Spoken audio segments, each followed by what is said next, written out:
That music is so simple, but it always gets me going. Like,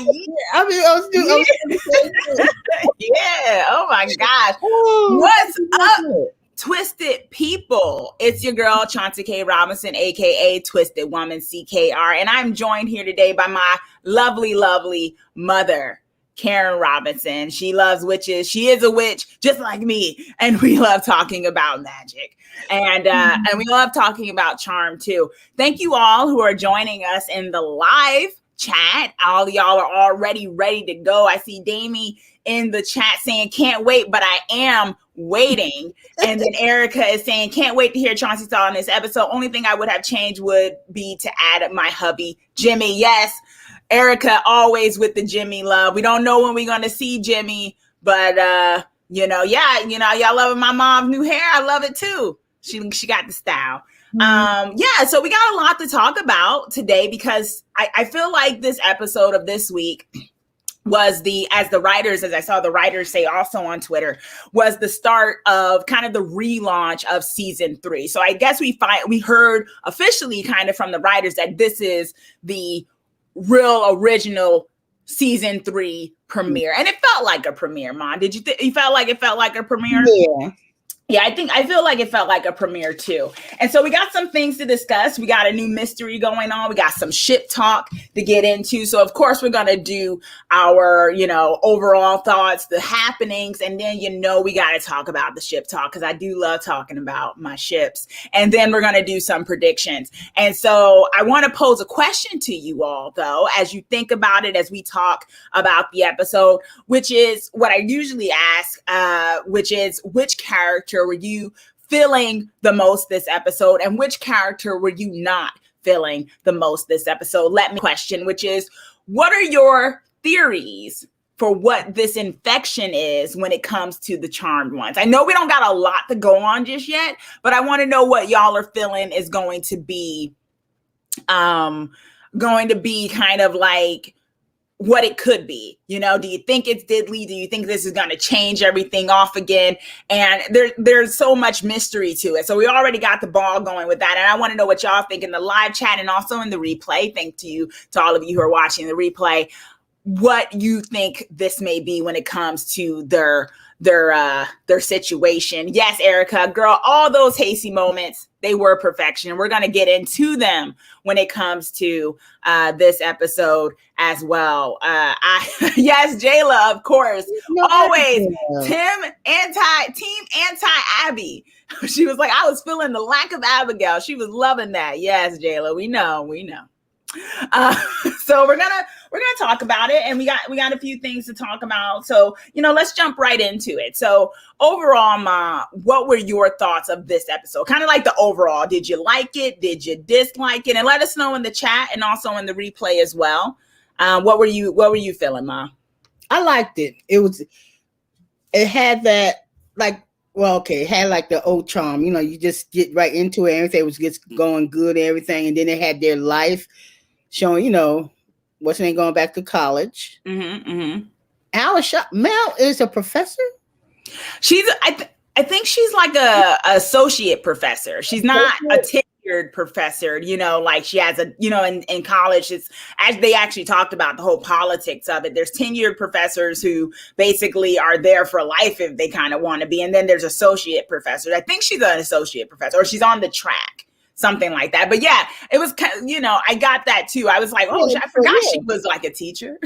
I forgot she used to do that because all of season 2, we pretty much got a removal from what we knew of them in the first season. So it was very interesting to kind of go back to basics in this one, but not basics, right? It was basics, but it was like evolved basics, like them in these situations, a bit more evolved. Maggie being a lot more mature now, so dealing with a different kind of situation in college versus, we remember in the first season, her whole thing was to get into the sorority. That was I gotta get into the sorority. I want to pledge, and I want to be popular. And this one, she wants to be taken seriously as an intern. And it really, once again, shows the growth. Like, even though it's back to basics of being in college, it's like they grew as people, so they're in different situations. And we even got to get a little bit more of Mel in her element as a teacher, Yeah. and what she's dealing with, which I don't think we got a lot of in the initial season, in the first season. We have yet to see Macy back in the scientific land yet, but I feel like that is coming. Yeah, I dug it. I dug the back to basics. So they wanted to get back to normal in a sense, ease back into, So would you say that? In a way. So would you say because one of the things that was different was that even though it's back to basics, they didn't go back to their old hometown. They're starting back to basics in Seattle. Yes. So were you expecting that? Because it was interesting because they talked about how the house is uncloaked now. And I guess they're back to being allowed to be considered alive. That was kind of, and it was, yeah. So it's interesting that they chose, though, to stay in Seattle. I mean, I guess I understand that because that's where the base is. So I guess that I kind of answered my own question as to why they would stay in Seattle as opposed to going back to their place. Although I know you can kind of teleport into that place too. So they don't necessarily have to live in town, but they've chosen to stay in Seattle and make Seattle their continued home. Did you like that? Yeah, it was something different, that they're there. But I guess they figured they was going to stay there. Yeah. Even though they was going to try to ease back and letting people know they was alive in a sense. I think that is going to start off from there. So they're there. And I think something else going to be because then Wasn't couldn't be in the if they pop back and forth. I mean, yeah, and we'll get to that. Yeah. Erica is saying in the chat, I'm gonna need Harry and Jordan to get a place together for now since they can't be around the girls. Chasewood, I dig that friendship name for them. I like the fact, I love when characters who aren't necessarily romantically paired get to talk to other characters, and not like in some sub-romantic kind of way, but just genuinely because that's just realistic that people don't always just talk to their significant other. So it was nice to see that little bounce off of where they're at. Amber Nickerson is saying, thanks for joining us in the chat. Will they find Celeste and ask her for help them with the tablet and the symbols? That's definitely something we have to think about. Like, what resources are they going to deal with or tap into when it comes to this story? I mean, you would think they might have asked other people already because they've been dealing with this situation for 3 months now. So I kind of wonder if they hadn't asked Celeste about it off camera, but this seems to be them still being at their wits end for that. So, Amber saying, I love how Harry and Macy were trying to encourage one another not to give up on them not touching each other. Definitely. There were definitely some great character moments in here. And so for me, overall, I really enjoyed this episode. Like I said, I really did feel like it felt like a relaunch, a new season premiere, because they did have to tie some stuff up from season 2. So it was good. And it kind of had a different feel to it than the other previous episodes. There was a lot more music. I was really feeling the music this episode. It got me going. I was like, all right, they're going back to the old, you remember the WB days, Ma, where there was the only thing they aren't doing, if those of you who remember when like the old Charmed and Dawson Creek and all that used to come on WB, is that at the end of every episode, they used to tell you what album the song came from. I kind of wish they still did that, where they tell you where the songs came from that they played in the episode. They used to do that back in the day. But now they don't do that as much. I don't know why. But it kind of got back to basics of, okay, we're doing the CW thing. We got the music going on. We got the interpersonal drama along with the magic, which was it's a lot different from season 2, which was very much the magic was in the forefront because they had a very immediate situation of them being in the witch's protection. And now it's like, okay, we're back to basics, but we kind of have this other problem that's overshadowing, but we can still live our lives because now we can be about in the world, which I kind of like that dynamic because I think it opens us up back to what I kind of missed last season, which was Monster of the Week. I'm kind of hoping we get a few Monster of the Week type things because we didn't get to do that in season 2. And I feel like now that Maggie and Mel are back on a campus, we might get that a little bit more. So we'll see how that goes. So I definitely liked I definitely enjoyed this episode. It showed a lot of promise. Really ugly. I know, right? That monster. Oh, Goozilla. I'm going to go with Macy's name of Goozilla. Yeah. That was better. I could remember that better than whatever Mel came up with. So I'm going to say it was a Goozilla. It's a Goozilla. Yeah. Okay. Because what the? I know, that was crazy. But I enjoyed it. I liked it a lot. The minute it came on screen, I called it Venom. I was like, this is a CW version of Venom. Yeah. So I mean, I definitely enjoyed this episode overall. I thought that it showed a lot of promise for things to come. And I think they got back to the basics of the sisterhood, them sitting around at the end with their wine and stuff like that. I'm like, see, this is what we were missing. These quieter moments between the three of them where it was like, okay, at the end of the day, we did something. Now we can kind of relax a little bit, even if it's for a brief second. So I dug that. I dug that. Jayla is saying the writers seem to confirm we're doing Demon of the Week, which makes me happy. Season 2 was too serialized. Exactly. I definitely agree with you.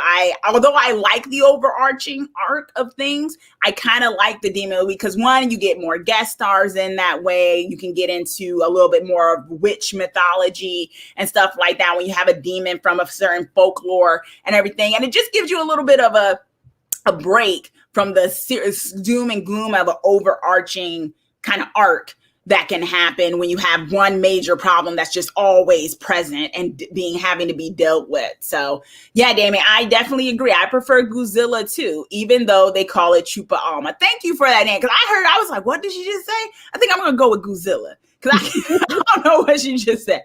But they also mean they have to rewrite like the Book of Shadows. In a sense, they have to they don't have that anymore.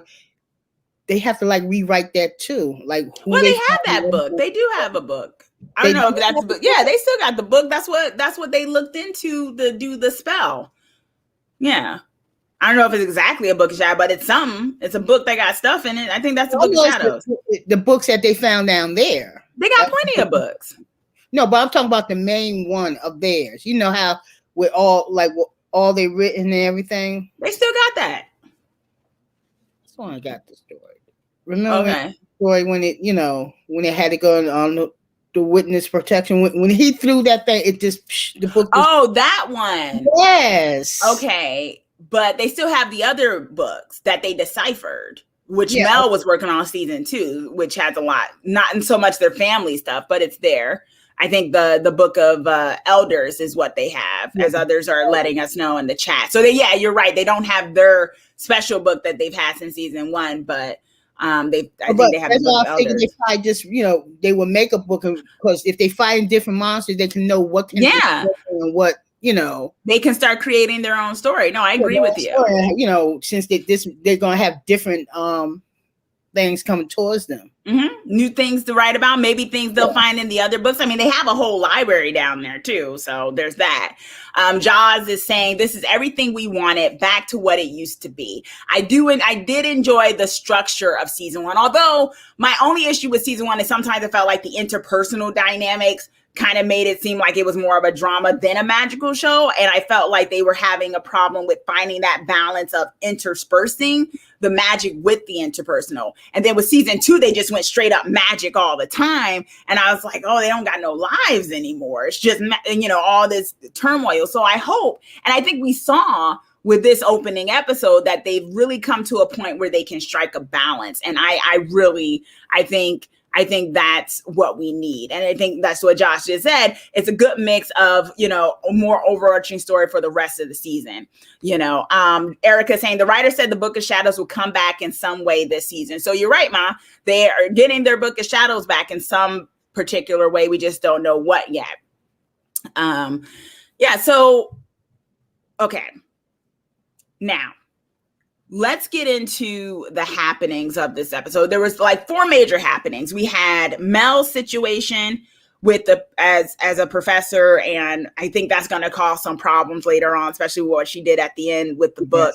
Then we have Maggie's situation with her sexist professor, or her tone deaf professor. I don't want to straight up call him sexist just yet, but he got some blind spots there in terms of the way he's treating certain students versus Maggie. Then we have Macy situation with her frustration over not being able to find a thing. And within that is Hacy, but I'm going to separate that out a little bit and talk about Hacy and the ship talk a bit more about their relationship aspect, but more so focus on Macy getting frustrated with the question of life and the magic and stuff. And then, of course, we have the infection itself, which was the kind of plot that we're going to have going through it. So, let's go with Mel first. So we got a new introduction of a character who I think when it came to the outside media of the show, we saw was going to be coming, which was the character of Kevin, who is trans. Kevin is a trans person. And, what we got was Mel, teaching her class, being back in the world of things like that. And so we got this situation where we're introduced to Kevin, and he is dealing with his roommate and his roommate's friends who are being very transphobic against him. And, that kind of sparks a situation, and you kind of get a theme within Mel's conversation and the thing of talking about dealing with the system, dealing with going against the status quo and what that means, and how sometimes you're going to have to be made to feel uncomfortable for what is right. And so we eventually get, she wants to introduce a book into the curriculum. She goes to the professor, to the dean, and the dean or the head of the department, and their name is Rebecca. They want to know her on a first name basis. Don't know where that might be going. It was a little weird. And it was kind of this thing of, call me Rebecca. You got a long future here. Kind of also on the low, telling her, don't make too much of a stink. You know what I mean? Like just, I know kind of baiting her with a carrot of job security. And what ends up happening is, she speaks on behalf of Kevin. Kevin ends up getting a private dorm that Kevin chooses not to do because Kevin makes their stand and saying, if I hide myself away, then these people win. And so what we ended up getting at the end was Mel deciding that she was going to put the book that was initially rejected out there. What did you think of that plot line? I mean, it was kind of the least magic one of the episode. I thought it was a good plot. I mean, well, I guess she wanted the book so everybody could read about it and understand it. I understood that. But when she put it out and the guy said, what's this? I think he said, we got a book already? But she said or it wasn't on the curriculum, yeah. But she gave it out. Well, I think that's going to start a little conversation there. It's going to be like, I mean, I think it's definitely going to ruffle some feathers, right? Yes, because you have this situation with Mel going against the grain, putting out a book, and who knows what that, athlete is going to complain about and dealing with that. Yeah. And so he's the main problem. Yeah.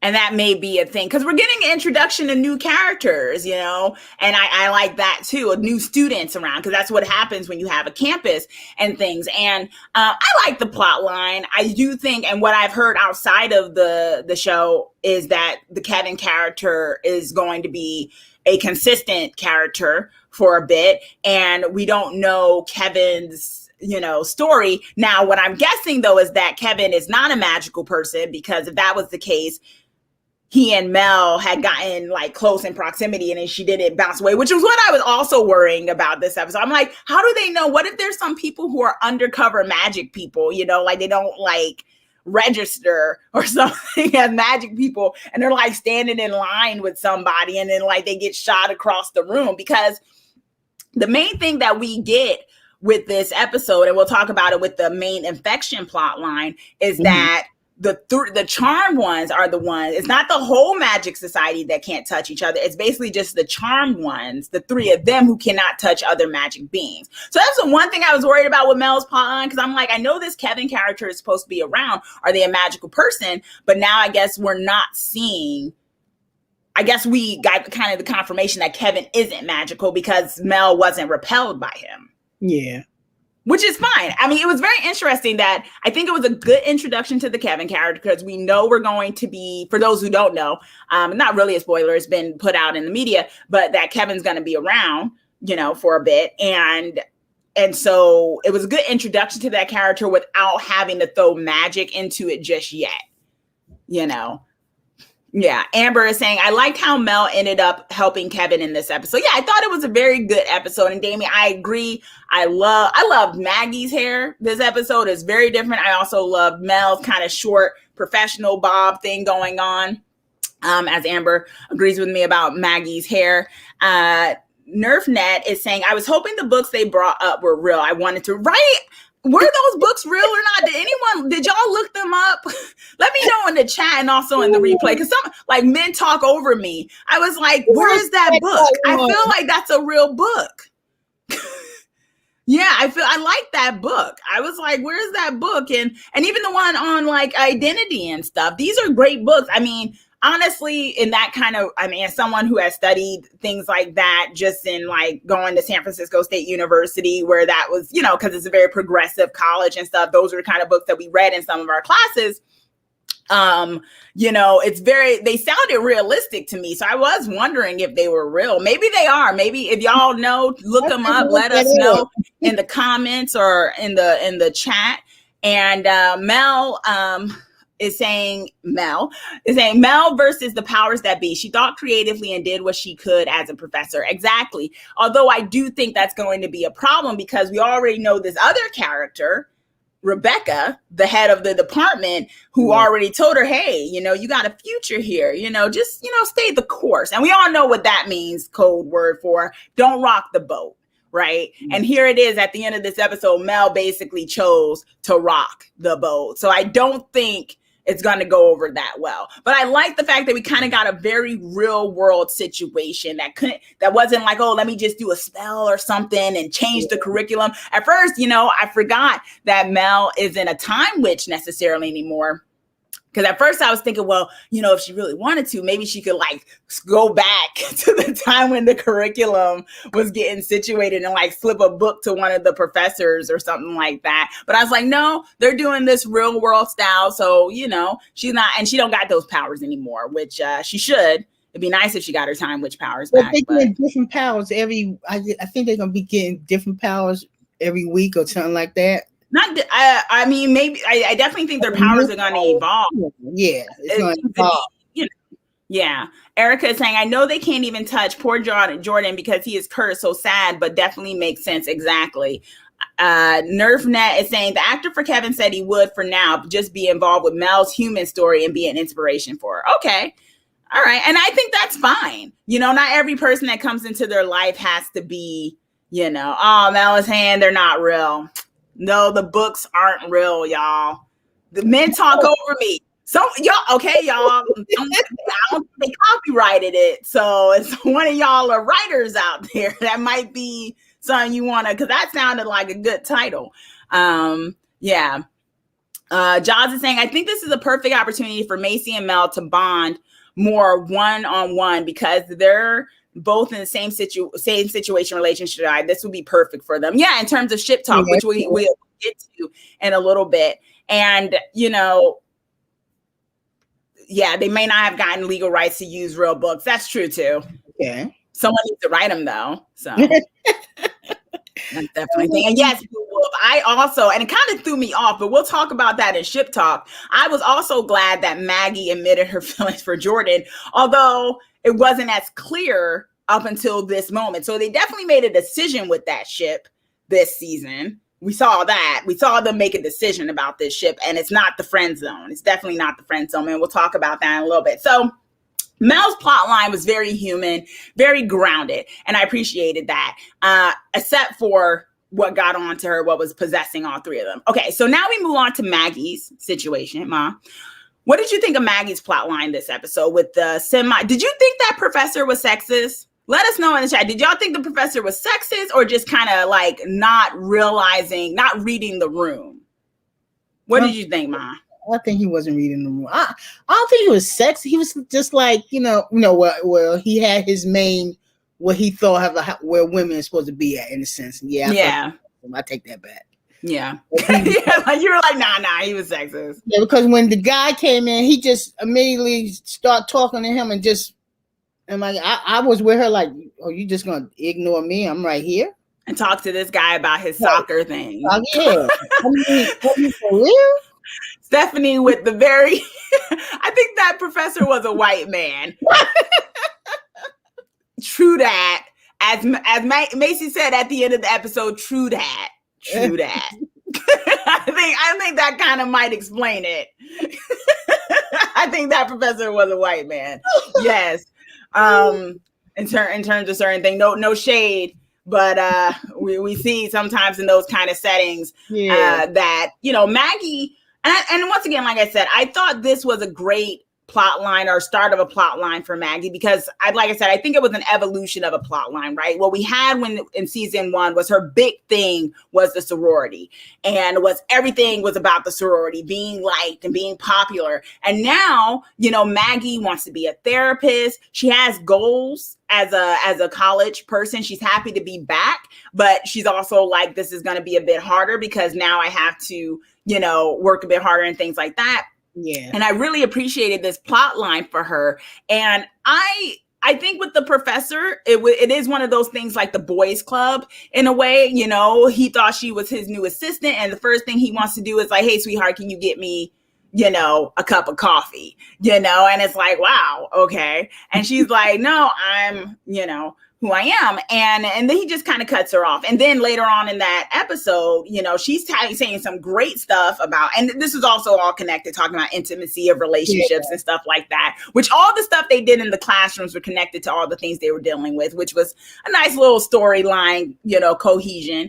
And the guy, Antonio, right, was his name, was cutting Maggie off. And honestly, just saying stuff, of all you know, Sigmund Freud was not the best if you've ever studied that. I mean, he couldn't. Well, I can come back on there, you know, and then Sigmund Freud was cutting her off. And then when Maggie, you know, basically says, can you let me finish? The professor instead tells her no need to be rude. Wow. Yeah. Instead of the professor being like, hey, can you stop cutting her off? And then this triggers Maggie's panic attack. And I really do appreciate that they are continuing with that, because, you know, people who have panic attacks, people who deal with anxiety, it's not always something that instantly goes away. It's something that you kind of continue to deal with in your life. You learn ways to manage it and things like that, but it doesn't just suddenly just evaporate. And I really do like the fact that they did not kind of, that they didn't necessarily just kind of, because it didn't seem connected to this new season, kind of let it go. And suddenly Maggie's not dealing with anxiety anymore. So I like that they kept with that. What did you think about that, Mon, that she had the panic attack and that she thought of what Jordan had taught her in terms of breathing? He was breathing with her. I thought that was good. That was because at that moment she didn't really, you know, she was managing it, and she thought about Jordan, and he was telling her breathe. She was that was a beautiful moment of him being there for her, and he not even realizing he's there for her, but her holding on to that. Was a very good ship moment. I loved it. We loved to see it, but it was also nice. But I really, once again, a not so magical, you know, plot line for them. Once again, I think this season started off with establishing them getting back into lives outside of the witch world. And I love that. And I really like Maggie's approach to the situation of her being like, I'm going to know my stuff. Like, I'm going to apply for this internship, and her leaving that book of Men Talk Over Me, and which should definitely be a book. And I like that. And I think this is going to be a good plot line for Maggie, you know, trying to get the internship. I don't know. What were y'all thinking of Antonio? I feel like if there wasn't a Jordan in the situation, although I do think they're kind of meant to be together, I feel like they might have tried this thing with Antonio. Yeah, because he was nice. He's a nice looking guy. I felt like they might have tried to do this thing with him of from enemies to lovers kind of a deal, you know, which is a trope that is overdone a lot of the time, but except for Mel and Abby, that's not overdone. But in terms of this situation, especially with him being kind of a jerk in the sense of his ignorance, I wouldn't want to see that. But it was interesting that she kept saying Antonio, my new nemesis, which makes me feel like this character is going to be reoccurring because he's in this main class that we're focused on with Maggie. So I don't know. What are y'all thinking of the Antonio character? You think he's going to stay a foe in that sense and just someone who puts a thorn in her side, or you think they're going to try to develop him in some kind of way? Mel is saying in the chat, it's like you're the only girl in the room and they ask you to fetch coffee. Implicit sexism. Exactly. Yeah. Erica is saying with the professor, I think he was just kind of not reading the room at the end of the episode. He kind of smiled when Maggie gave him the book. So like maybe I do think there's growth. Maybe if he's, you got people who are willing to learn. Not everyone comes out perfect, right?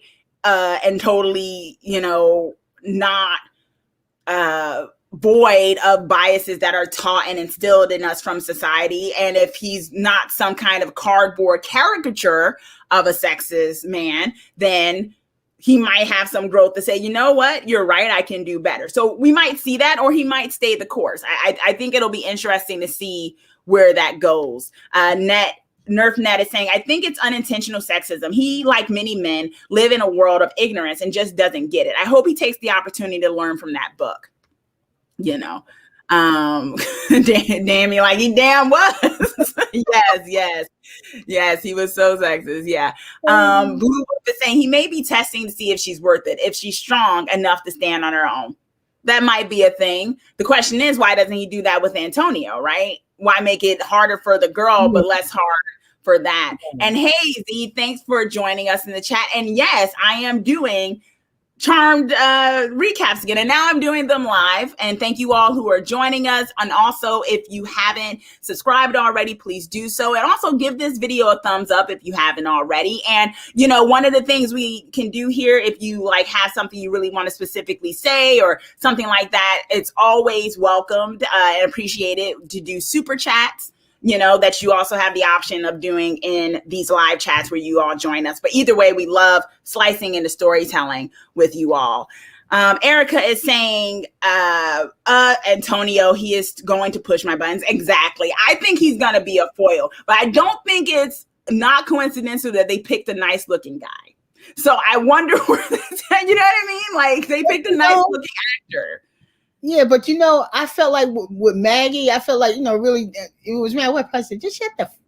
I'm talking. Yes, yeah. Well, that's what she kind of told him. Yeah, and I didn't appreciate when that professor did say that. I'm like, you see this guy just talking over me. That's why she had the panic attack. She felt. Yeah, I think that's what brought that on and everything. She felt alone in that situation, rightly so, because she was alone because the professor didn't have her back. Yeah, but I like when she just breathed, and then when he asked, "Are you?" she said yes, and she just left. That was the good way. I like that. Yeah, handle that very well. That situation. Yeah, Jaws is saying in the chat, I think they still might try to put them together, Antonio and Maggie. These writers are not above it, as we know. Yes, we do know. And to speak to what Zay had asked about me doing the thing, one of the reasons why I pulled back from the show, because I was not trying to sit through Harry and Abigail and that whole thing with Macy. I wasn't trying to sit through a three-way triangle at the time. I was kind of done with a lot of shows doing that. So I was like, I'm gonna bounce for a little bit because I didn't want to keep doing negative reviews for a show I love. So I was like, I'm just gonna bounce for a bit. But now I'm like, okay, I can come back, just to kind of connect, and I kind of hope the writers don't do that, because I think Antonio might try to make a play for her or something, or maybe he might be kind of a villain, but like a real world villain, where he's like, I might try to get close to her to distract her from the internship and then like swoop in because women are emotional, blah, blah, blah.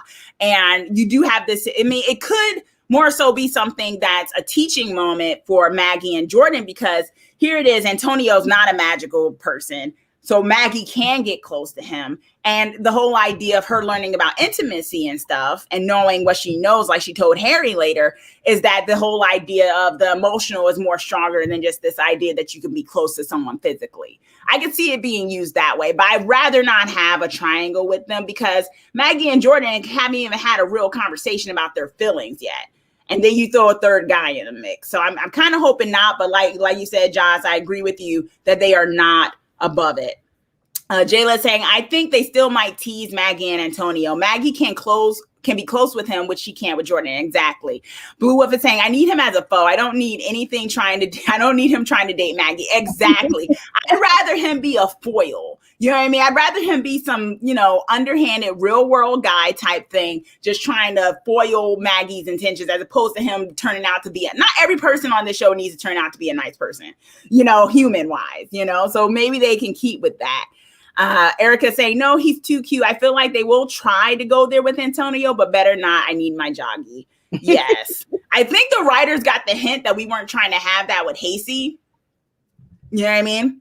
I feel like they got the hint with that, so they backed off of that Abigail Harry thing.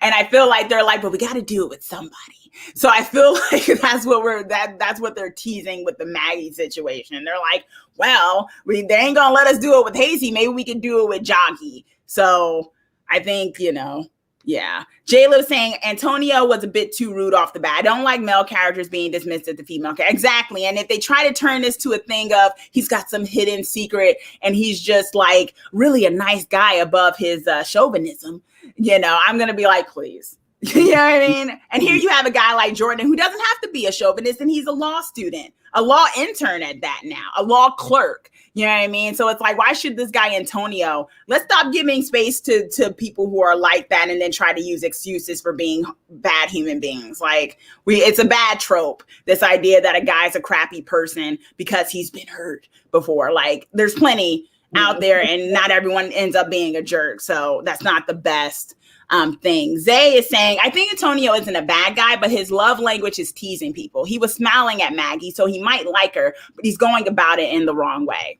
That might be a thing too.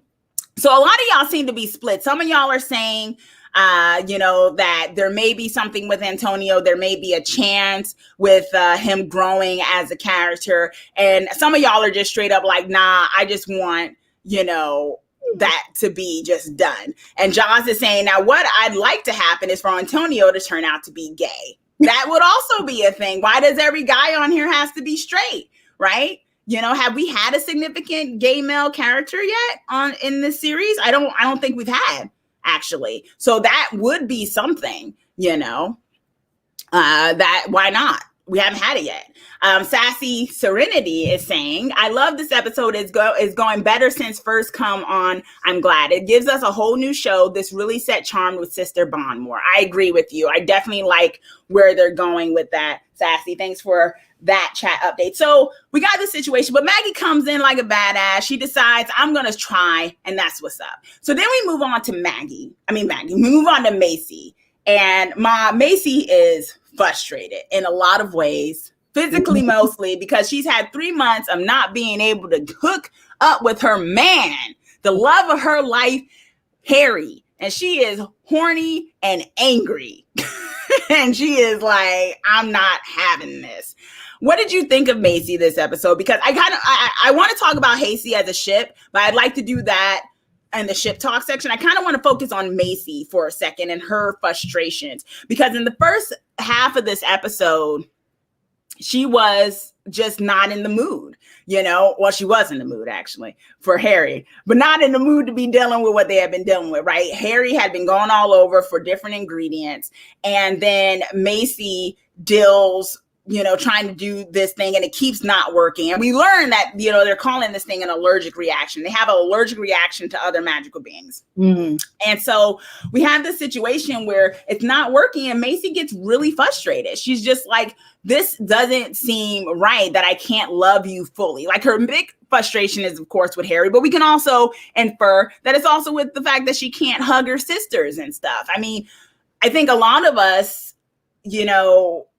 and I feel like it's also almost kind of relatable to what the world is dealing with this current situation, right? Because you have a lot of people who can't touch people that they love and haven't been able, like, I haven't seen you physically in a year, right? And I haven't seen my mom, y'all. So I haven't seen my mom and dad physically, or my brother, who y'all know from WandaVision, in close to a year. And that's so not a thing for me, because I usually fly home every 3 months. I fly home from LA, and I haven't been able to get over to Jersey. And I think what we were seeing with Macy was reflection of our own frustration in this world, of the question of touch, the question of intimacy, of interpersonal relation, not just romantic. I mean, that was the prevalent thing with her and Harry, but we were seeing her frustration and being like, how can I live like this? What did you think of that? Yeah, that's what I was thinking, that it's more like the pandemic that we're going through, that we can't touch or hug anyone. And if you got to stay 6 feet apart or like that. I felt her frustration there too, because I'm frustrated. Yeah, it's very, yeah. It's hard when you see somebody, you usually hug them and you can't, it's like, you can just get so close and just stand there and just look at each other. Mm-hmm. Yeah. I can relate to that. I think we all can relate to that.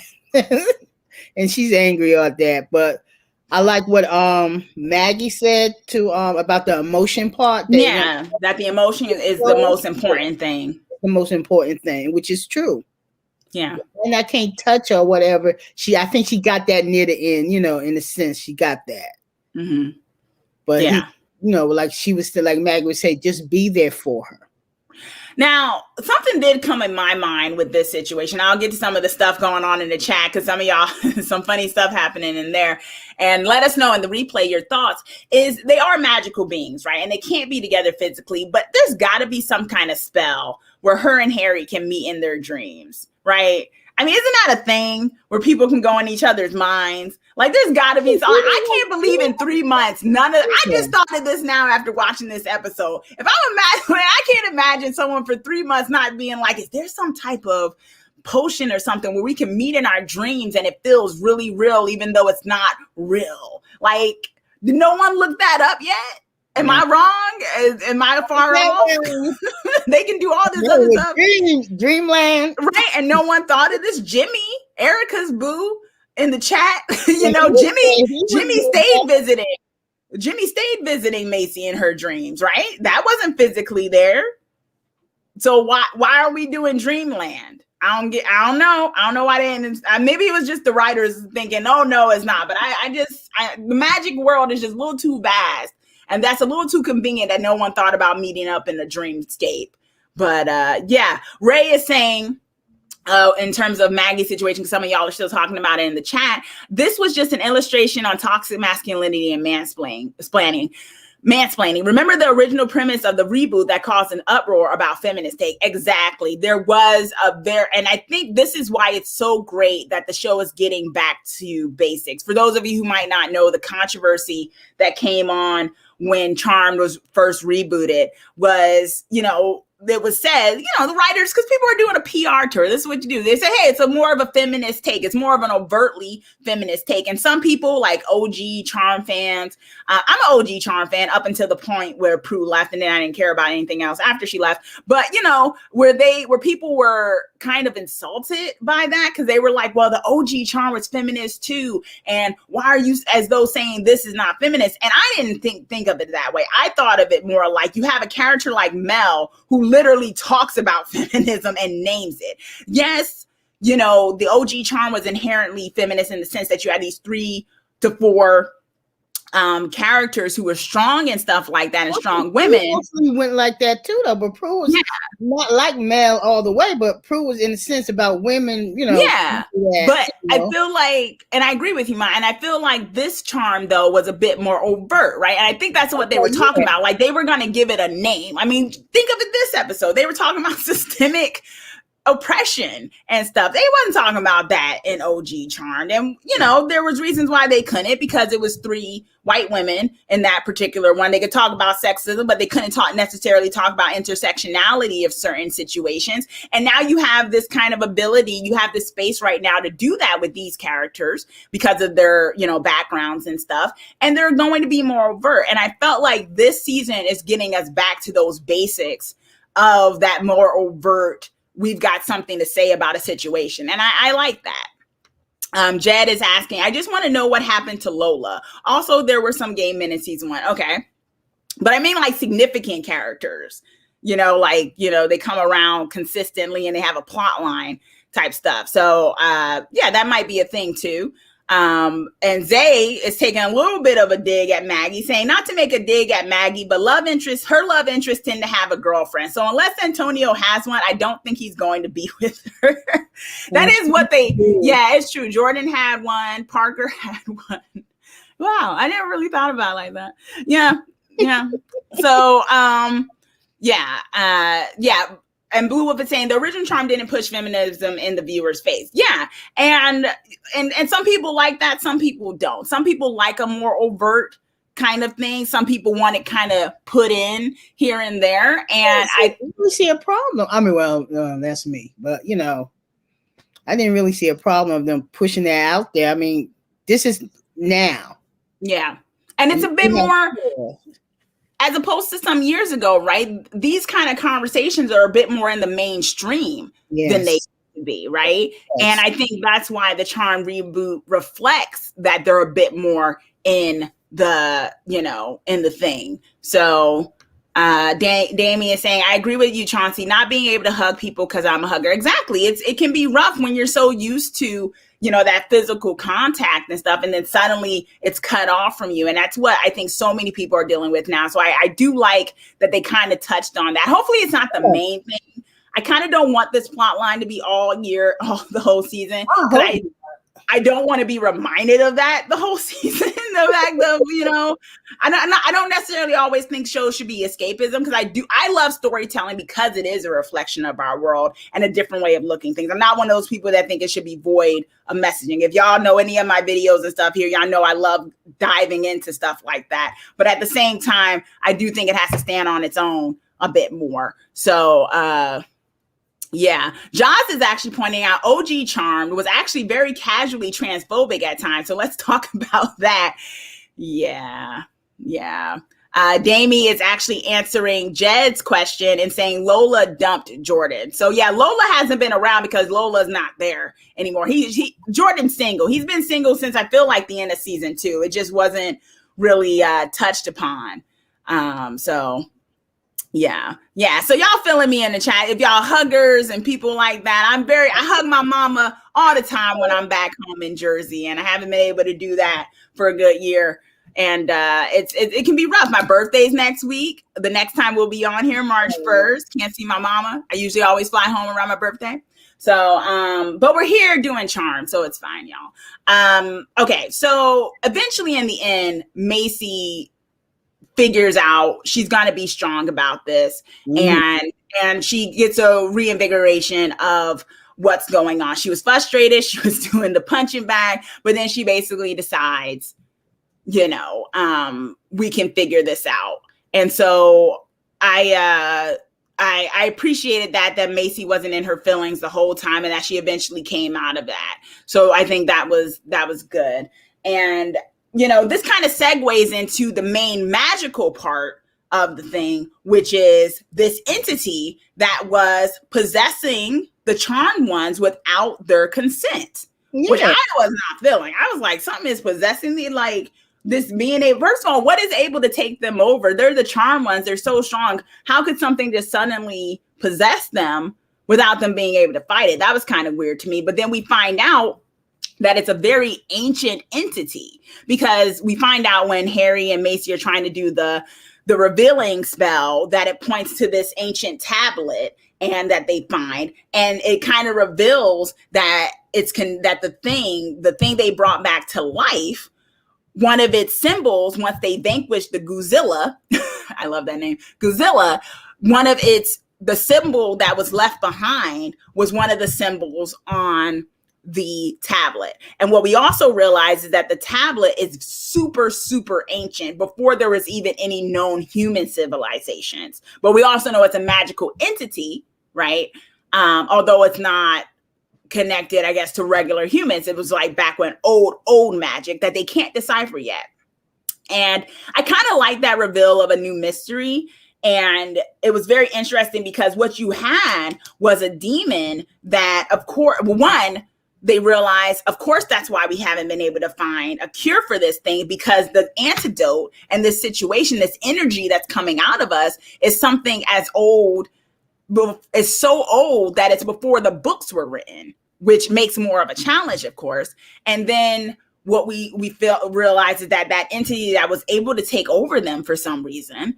And we also realized that the charm ones must have been around for eons because of the fact that the spell to bring that thing back them up required the charm ones. And so, they vanquish it kind of easily. Yeah, they do. Yeah, it was kind of weird. I was like, they kind of vanquished the demon real easily. Near the end. See, that's what we're talking about, right? Because something cut into the world, like some multiverse stuff, for those of you, multiverse, multi-dimensions, and something walked through. Looked like a guy or something, but like something walks through and we don't know what. And so what do you think about that, Mom? Because what we were presented with is that there's a mystery going on. There's something that's energy that's coming out of them that is so ancient and old, and it's connected to some entity that was able to possess them and needed their blood or one of their blood to bring it back. So what did you think of that? Because I kind of like the introduction of this sort of subtle mystery they're going to have to deal with in the back of their minds, as opposed to something super overt. And I was just kind of perplexed. I have no idea. I was kind of left. I was like, I have no idea what this is. Okay. Like when Harry came in there, and it was just when she finished the saying with the blood and everything, and started turning up, and he kept calling, and she still didn't hear him. Mm-hmm. And then what I didn't get is, now the thing left but took Harry, and I don't know what what poison or whatever he got into him, and she touched him, and then she did it with the potion. Yeah. Okay, what I didn't understand was that if she saved him with that potion, and whatever it was someone, he was poison, like, right? Yeah, he was like knocked out, and they were something. Yeah. So when they did kill him, what I didn't understand, when they killed him, now remember she said where they left when they killed him, and whatever circle, it was a circle, like you said, the symbol that was on the symbol. One of the symbols was one of the things that were on the old tablet. Yeah. But what I didn't understand is that, okay, if it was that old, when Harry first found it, why didn't he just tell Macy it worked until he told, Well, Macy wasn't answering his calls. Macy was leaving my boy on red because she was frustrated. You know what I mean? Not even on red. She don't even have, well, she's smart. Yeah, I don't put that notification on either, so people know if I read it or not. But she didn't even let him know if he was on red. She just wasn't answering his call, and she had got possessed while she was in the and that's the boxing place. How they did that, Well, all of them got possessed, but one at a time. And so, for whatever reason, Macy was the last one to be possessed, and her blood was the one that was used, which was also kind of stood out to me that it wasn't. I didn't see Mel or Maggie give any kind of blood. No, they was the ones that dug it up and the stuff, the bones. But for some reason, it was Macy that gave the blood. So I don't know if that's significant that Macy had to be the one to give the blood, or if it just needed one of their bloods and Macy just happened to be the third one. I'm not sure. And I think, like Jayla points out, interesting how it was ancient and powerful, but still needed the charm ones to be restored. And that's what I think as well, because like I was just saying, it shows that the charm ones have been around for eons in some capacity. Maybe, magical people, magical beings, because we don't always, we kind of do that when we think we think they all look like humans, but as we know, magical beings don't have to look like humanoids and stuff like that. So magical beings could have been around before humans were, and somehow humans eventually came about. So that could also explain why you have, and since charm ones were magical beings, they could have been around long before, not these charm ones, but charm ones in general could have been around long before humans. So that's why they're in, or it's part of them being, that kind of lineage goes back so far. Yeah. So I think that's something. And I think, And Jaws would say, I don't think it was the Chupa Alma possessing them. I think it was something else. That might also be a thing. Maybe it wasn't that demon itself possessing them, but some other entity trying to get them to bring back that demon. That's another aspect of it, because how could something that strong being able to possess them somehow not be able, if it was that demon, how are they able to vanquish it so quickly? I mean, if that demon had the power to be possessing the charmed ones, I would doubt that it would just be some quick, goo thing and them being able to blow them up too, right? So that's actually a good point, Jaws. And let us know in the chat and also in the replay what you think, because I guess my question is, is there another entity that somehow has the power to possess them? And are we going to be seeing that reoccurring? I would hope after this situation, they put some type of protection spell over themselves. But I kind of wonder why there wasn't a protection spell already, them being charmed ones. But Maggie, did Maggie make the thing feel like it was just chilling? Because when she said help, Maggie did something. What did she do? Did the monster just relaxed or what? I don't know. I think it just kind of, relaxed or something and put its guard down so they could vanquish it. Yeah. I think that's what Maggie sent towards him. Yeah. We got some people still talking about OG Charmed with kind of the comparison of the themes in the show. Nerf Net is saying, I don't think the monster was behind the resurrection. What if it's Abby? She was able to possess them because they willingly let her into their minds before. Y'all gonna find a way to have Abby be an evil person. All right, sure. Maybe it was Abby. You might be onto something. I mean, Abby was not around this episode. And so, there were some people that was off screen. So that was an aspect of that. That possibly can't exactly, and Sassy is agreeing with that. Ray is saying this has had to happen before and have records. If this last happens during the Dark Angels, according to the Guardian, so how did they reboot the tree that time? Maggie having Godzilla that lean, yeah, she did. She gave him the lean, made him kind of relax. The lean. I don't know if you know that lingo, but yeah. I know.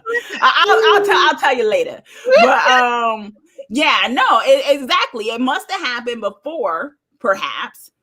But the question is, or maybe it hasn't. Maybe this is the first time that the tree ever got this close to being destroyed.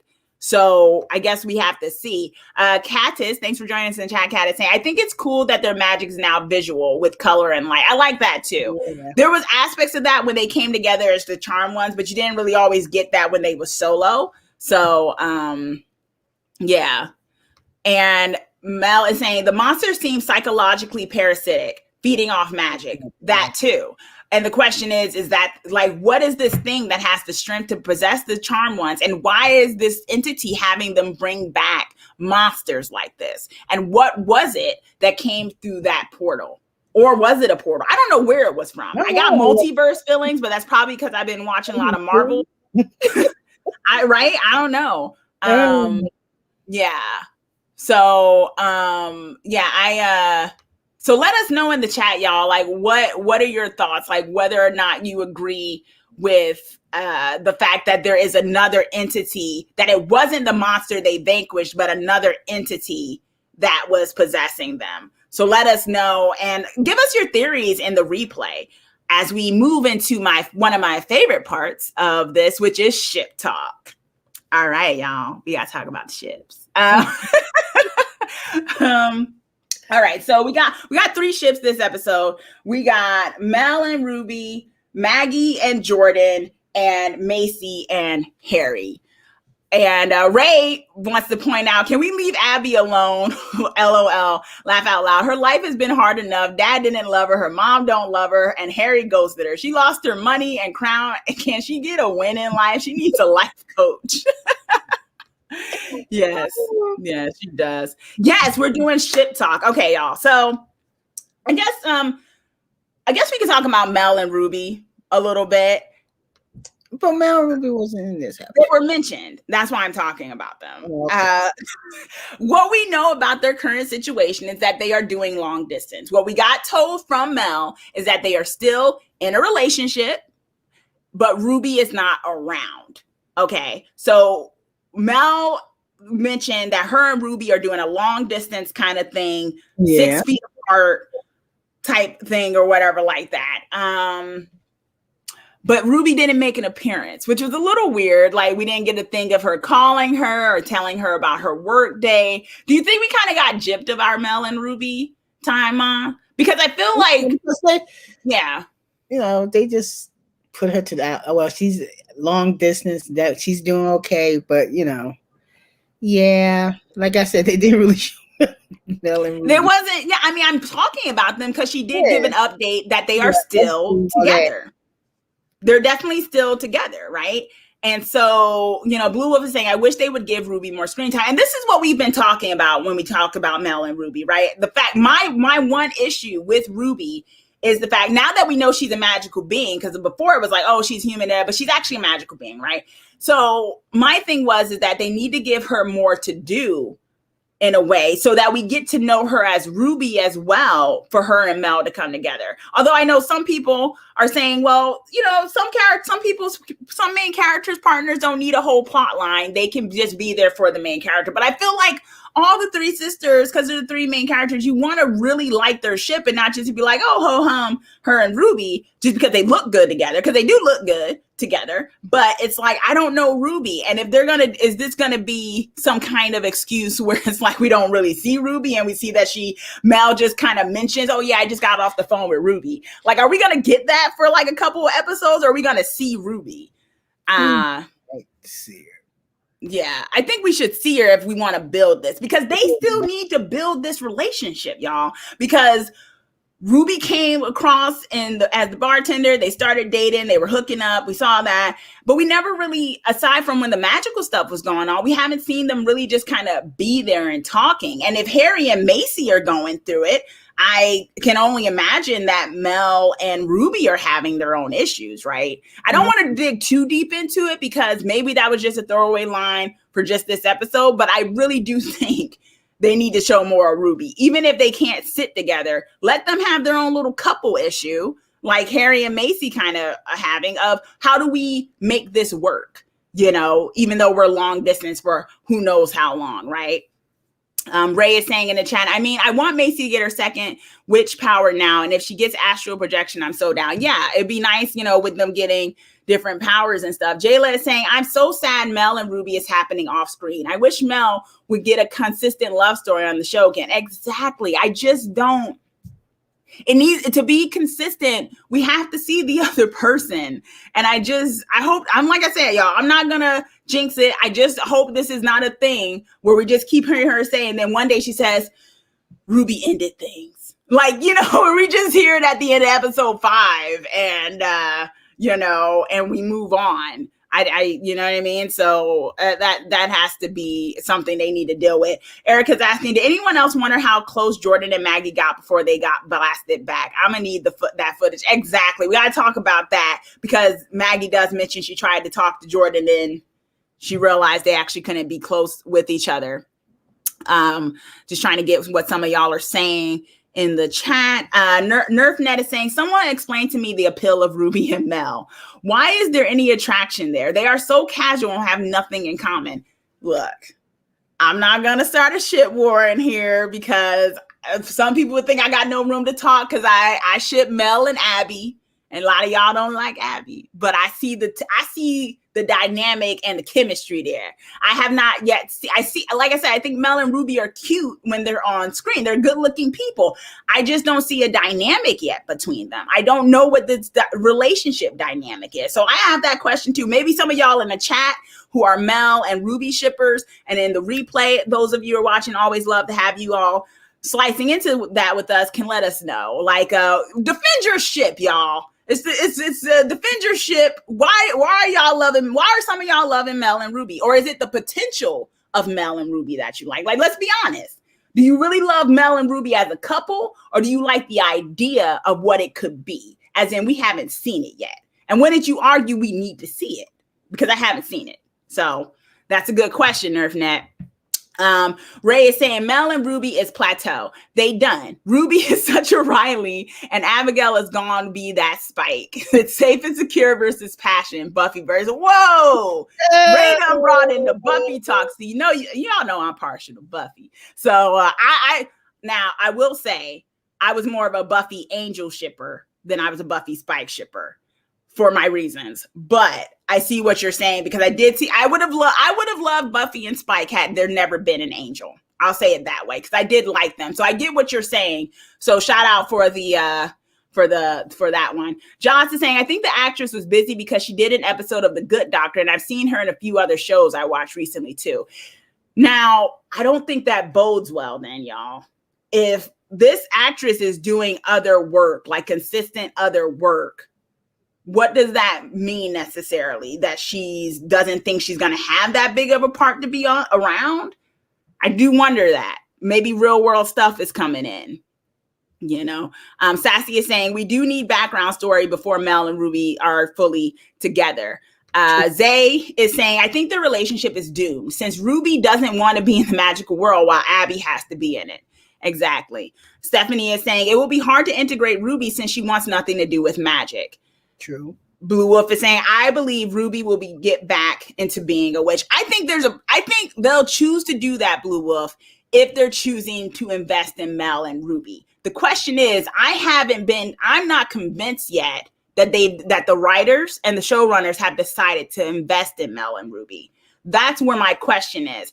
And right now, with Mel talking about Ruby off screen, I'm getting vibes that they ain't invested in this. So I think we might have to deal with that. Jayla saying Mel's greatest fear is not being able to save witches. Who killed witches? Abigail. Okay, yes, Jayla, you are correct. But Jayla, I am challenging you to defend Mel and Ruby. You can't just contrast Mel and Ruby and talk about Abigail. This ain't about that wonderful ship of Mel and Abigail. This is about your ship, Mel and Ruby. So y'all got to defend that. Oh, she did. Okay, Jayla. Jayla says Mel and Ruby have chemistry. They just need better writing and screen time. Not every pairing needs drama. Mel doesn't need to be Captain Save and Abigail. Ooh. All right. All right. I got you. NerfNet is saying, I want to see Mel in a relationship where she initiates things. Every woman, Jada, Kat, Ruby, has approached her. That's also true. And Ray is saying, so obvious we know Ruby does not come out of which was protection in the future in the prior to last episode.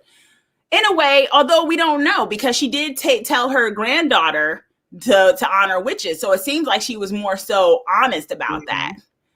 So Zay is saying Ruby also has a grandchild in the future. So does that mean she moved on? Right. Yeah. So even though there wasn't a lot of Mel and Ruby in this episode, y'all do have a lot to say about Mel and Ruby. I didn't say a word. Yeah. I get that. There's a lot because we don't know. I honestly can't tell you right now. The obvious signs to me is that they're not investing in this relationship. That's what I'm getting, but maybe I'm wrong. I've been wrong in the past, and maybe that's what we're getting. So who knows? All right. So Maggie and Jordan, y'all, we got Maggie admitting her feelings for Jordan through her conversation with Mel, which is different, right? We didn't have that before, where it was kind of like, and I think some of us were wondering, are they friend zoning this situation, or is it just more so Maggie pushing him away? Because the last conversation they had was, she's saying, I value you as a friend. So what we got was Mel saying, when are you going to tell Jordan your feelings? So that let us know she has feelings for Jordan. Yes. And so, which was great.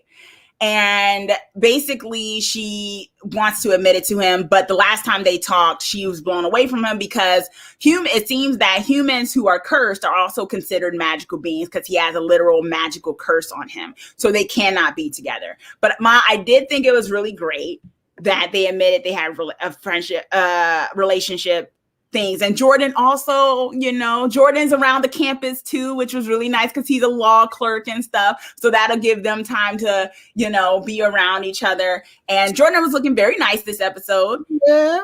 Yeah. And so what do you, I think I like that. I like they're pacing it out, but it seems like they'll be distant from each other, but Jordan is still around. So that means that he will come in contact with Antonio in the sense of maybe on that campus. That's if Antonio becomes significant enough. We'll see what role Antonio ends up playing. But throw that in there. Yeah. Jayla saying Jordan being Maggie's touchstone during her panic attack was sweet. I agree with you. I love that moment. She thought about Jordan calming her down. And I thought, man, they have really built up such the basis of this relationship that I am just rooting for them all the way. I think this is just that's why I don't want Antonio to become anything significant for Maggie. I really want them to focus on Maggie coming to grips with being okay with being in a relationship with Jordan. And I don't think they need a third person to figure that out. So, yeah. So I feel like they need to. They're going to throw a kink in there. They have to. Yeah. But I hope it's not a third person. Let it be them dealing with their stuff, you know? Caddis is saying Maggie is putting up walls, but she clearly still thinks of him. She pictured him when she was coming down from her anxiety attack. Exactly.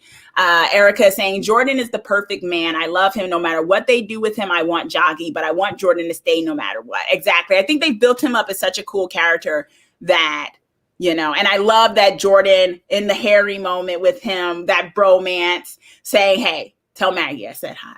I was like, oh, and Harry's like, yeah, they need to hang out. I feel like Harry and Jordan need to hang out more. I want them to go grab a beer and stuff together. So we get one human being knowing that you're witches. Yeah. And I feel like, yeah. And I think Harry needs a friend, like a friend that's not one of the witches, you know? I think, you know, the three of them have each other. Why can't Harry have something?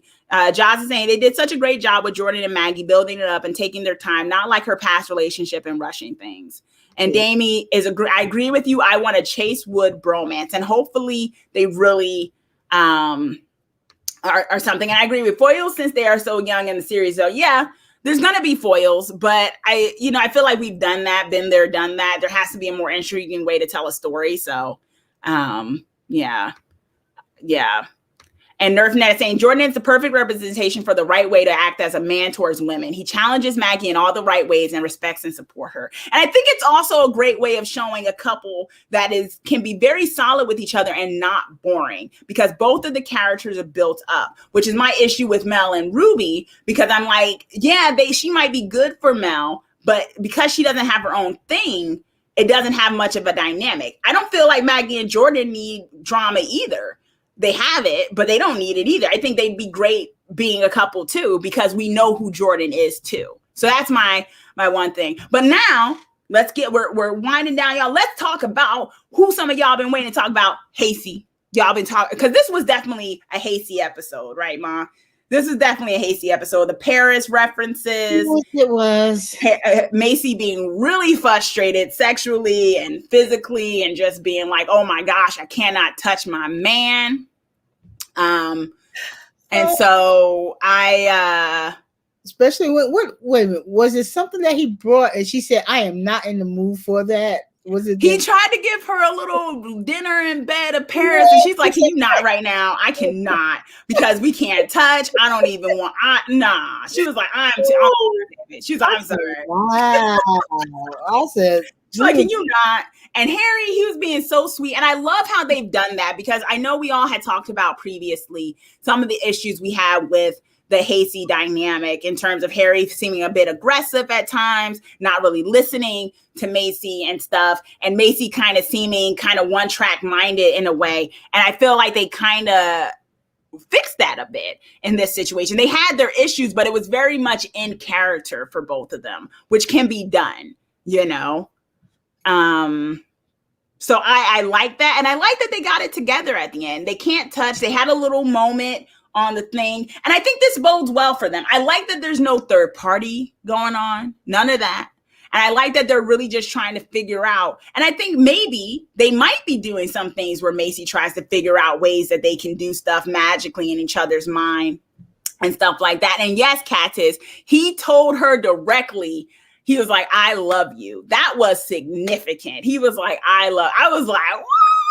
This was a Hacy episode. It was right in all the ways it needed to be right. You know, the frustration, the tension of wanting each other, the sexual energy, but also the angst. Because, you know, we might say we don't like angst, but, you know, we kind of like angst when we know our couple is going to be in game. I can take the angst as long as it's not a third party in the situation. So I liked that about them this episode. And I feel like you kind of had a little bit of change of heart, right? Because you weren't feeling Hacy. Well, you were feeling them, but in the last episode or so, you were like, what's going on? And do you feel like it changed a little bit this time? Yeah. I like the Harry and Macy together, because in a way, their relationship, you gotta understand the like it's not like quarantine or whatever, but you're in the same house. Yeah. And you know that you can't do nothing with each other, and that frustration and everything. And then you saw how she was getting frustrated, angry with him and everything. Said, I am not feeling, just leave me alone right now. I need some me time. I need to be alone. And can't deal with you, since she went off. Remember that she wasn't answering the phone and everything. Yeah. But in a way, that kind of play in real life here, couples that's out there and they can't, Yeah. And that frustration. And she's human in that, right? I didn't feel like Hacy was being spoiled or anything like that. She was being human. She was like, I am frustrated. It has been 3 months and we done saved the world and I still can't be with my man. We done saved the world. Can I get a break here, universe? And I felt that. I felt like it was realistic. Ray is saying it will get boring with Jordan. I hope it's a friendship that turns to a couple after a period of time. Their intimacy is the best of all charm fandom. They are legit best friends. Talking about Maggie and Jordan. Yeah. Well, Gianio, I can say happy birthday to your friend, Alessio. Happy birthday, Alessio. I don't know who they are, but happy birthday. Damie said, Harry called Macy the woman of his dreams. I'm screaming. There were so many fangirl moments, y'all. So many fangirl moments. Get into her dreams. Fan person moments. So I don't want to exclude anybody from the fanning on this. Damie was saying, I was screaming all the way through. Erica was saying that in scene with them and the hands and that close but not close connection and the they showed it with the lights and my word, I died, my Hacy heart. Agreed. It was very much their episode. And I love that they stayed in character this time, because that's been the issue. We got Hacy moments in previous episodes up to this point, but I didn't feel like they were the dynamic that I had come to love of them, because Harry seemed like he was acting a little out of character and then Macy was a little bit. And I feel like this episode was very much them, And Sassy, Harry said, I bring Paris to you. And then Macy did it afterwards and stuff. So I like that, Caddis is saying, it gave us a good look into how they have been coping with the last 3 months with open communication and emotional comfort. Exactly. They've been trying to figure it out. Ray is saying, why aren't the charm ones not working on how all the other witches in the world have no guides or leader up looking out for them anymore? Elders, white, lighters gone. Hello, Charles. Well, they need a break a little bit, Ray. Like, they gotta have a moment, right? They did save the magical world, and they got an immediate situation where they can't even touch their loved one. So I think they have a little bit of a right to kind of be like, what's going on in our lives for a second.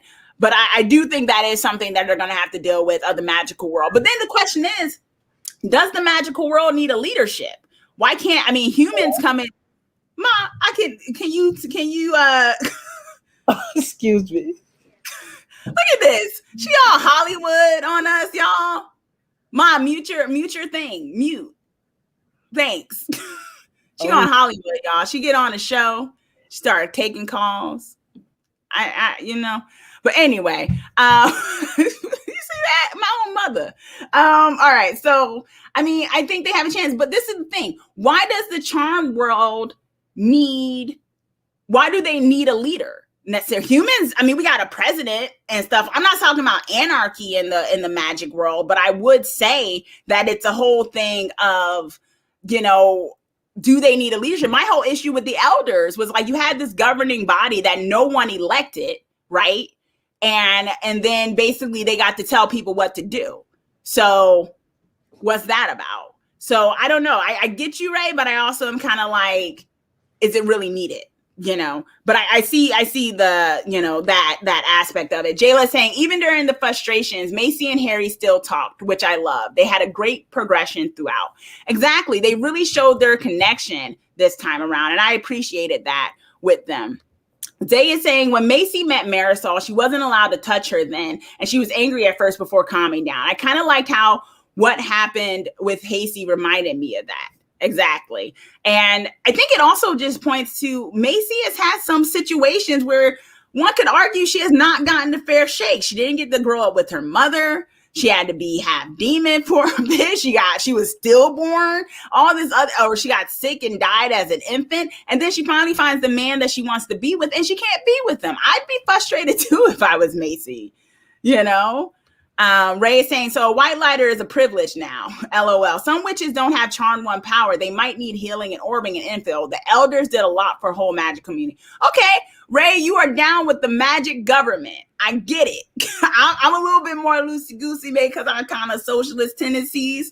But I see what you're saying. There's no white lighters either. But I feel like, there's a chance that's something they might have to deal with later.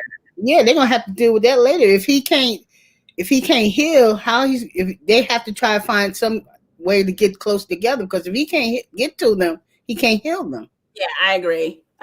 And it goes to the same thing. Damien is saying, if the elders were still here, hacy wouldn't happen. Very true. So they were.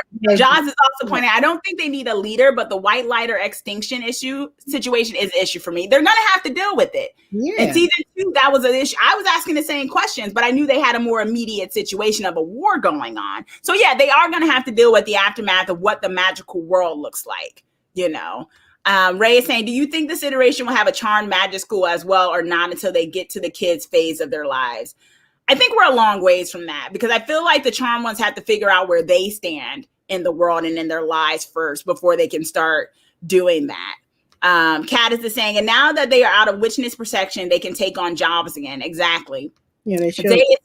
I feel like Abby's mom might be the one who will try for power. But from Abby's descriptions, Abby's mom was a traditionalist who hated all demons. That won't bond well for Macy and Hacy.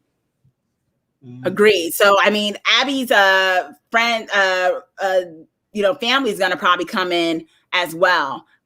So yeah, there's questions. We're going to have to deal with that. First thing first, in my opinion, though, priorities is them figuring out what they're infected with before they can deal with governing the world. I think they still look at the thing. They still help when they can. Right now, they've got a squad that helps other magical beings themselves. I do think what they should do is bring in other witches to help them too. Say, hey, we need help doing this. Can you help us patrol, kind of a deal? But, I guess we'll see. Stephanie is saying, I do think that the charm ones should find a way to create white lighters in an ethical way. Maybe maybe Jordan might be a future white lighter. He has the potential, to help, things like that. Someone I think we're jinxed, Stephanie, because I just said the same thing, and I'm calling it now, Jordan for White Lighter 2021. Although I don't know if Maggie's going to want that, since white lighters tend to fall in love with one another, which is, I don't know if I want you hanging around 3 other women all the time. Yeah, but just to finish up with Hacy, they were great this episode, and I hope they stay on this path. I know they're going to have problems, but I think if they keep them within character, then it will be angst that I will enjoy, although I'll kind of hate it, but I'll enjoy it if it stays true to what they're doing. Jed is saying they could use it to bring Galvin back. I don't know, Jed. Galvin wasn't the most popular character, but I see what you're saying. I felt like they could have done Galvin a little better too. Once again, building him up as a character better than they did. So he wasn't just a foil for those of us who wanted Hacy. So, yeah, but let us know in the chat. This seems to be a question. Ray opened up something that is very much on, I think it seems, a lot of our minds when it comes to the witch world. How are they going to deal with the universe of the witches? There was a hierarchy. There was a structure when they first knew they were witches. And that kind of got blown apart in season 2. And they haven't really addressed it yet in season 3, although it just started. So we will have to see what this ends up looking like for the future. And, I'm not taking an anarchist kind of approach, but I don't think we need a council of elders who get to kind of judge everybody. But I do think they would need a council of people to discuss things. And maybe those people can be elected and stuff and whatnot. A little bit more democratic than it was, because I think that ran into problems. Although I do agree with some who are saying the elders did good stuff, but they also did a lot of draconian things that were, detrimental, white lighters, the way they created those. So I think we'll have to see what that's about. But, that's overall ship talk, y'all. Ma, do you have one sentence kind of prediction for what we're going to see for the rest of the season?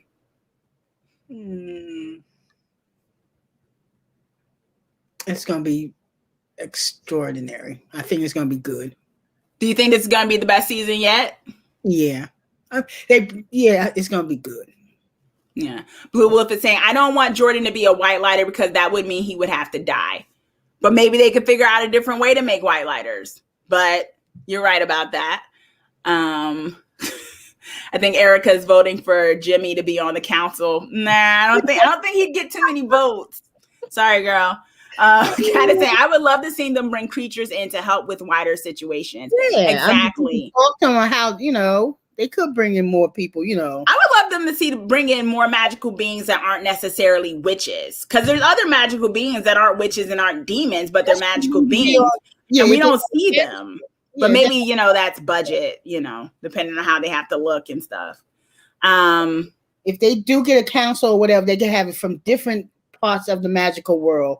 The elves, the dwarves or whatever. Yeah, exactly. I think that would be cool too. Why not, right? Mm-hmm. Yeah, because I remember they had a thing where all the magical creatures at the end of season 1 met them at their house. All the people they had helped and stuff. So where are those people? All those beings, right? So you're in charge now. What happened to them? Yeah.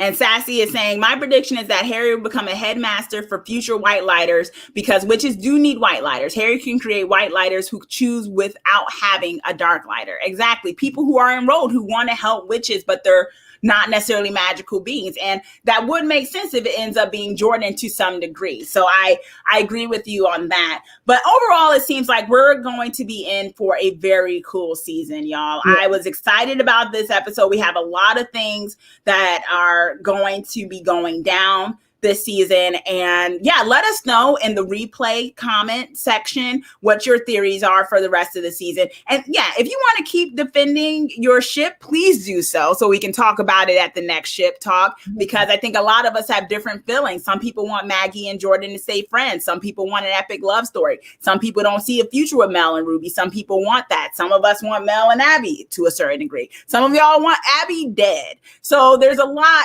to decide, although I think all of us are in agreement about hacy. So let us know. And once again, I am just so grateful for all of you who join us every week talking about storytelling and this awesome show that we all love. And thank you again. And also, if you haven't already, please do subscribe, because I do a lot of different videos and more videos coming up where I'm expanding on some of the topics and things, slicing into storytelling in different ways. And also be sure to give this video a thumbs up if you haven't already. Yeah, like my mama said, my Hollywood mama taking calls, y'all. And it was probably my aunt. It's probably my aunt who called y'all. But no, we doing the show. My aunt calls my mother. All right, y'all. Thank you again, and we'll talk to y'all later. Stay safe out there, okay? Stay magical.